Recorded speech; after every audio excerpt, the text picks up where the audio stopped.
hello गाइसमोन माबोरै दं खबर सबर आंनि गोदान मोनसे भिडिअ नोंथांमोनखौ बयखौ बरायलायबाय आरोना नै आं दा आंनि फुख्रियाव दंफैयो गाइसमोन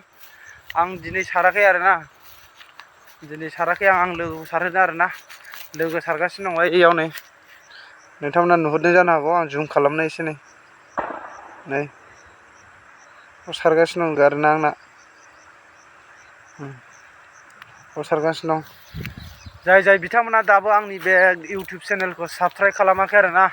नोंथांमोनाव बयबो बे भिडिअखौ नुदोंबा थांनानै साबस्क्राइब खालामनानै दोनहैयो आरोना जाहाथे आं इयुनाव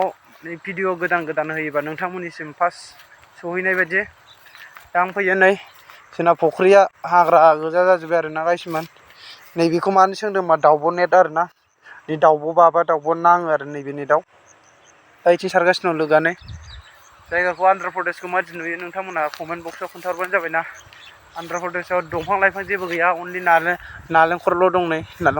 नालेंखर बारि आरोना गय बिफां नुबा जेबो अनलि नालेंखरल' नुगोन आरो हार जागा सोब जायगायावनो फुख्रिल' दं आरोना आन्ध्रायाव बिराद मोजां जायगाया थानोबो मोजां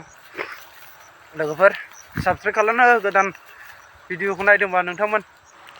नै सारगासिनो बिथाङा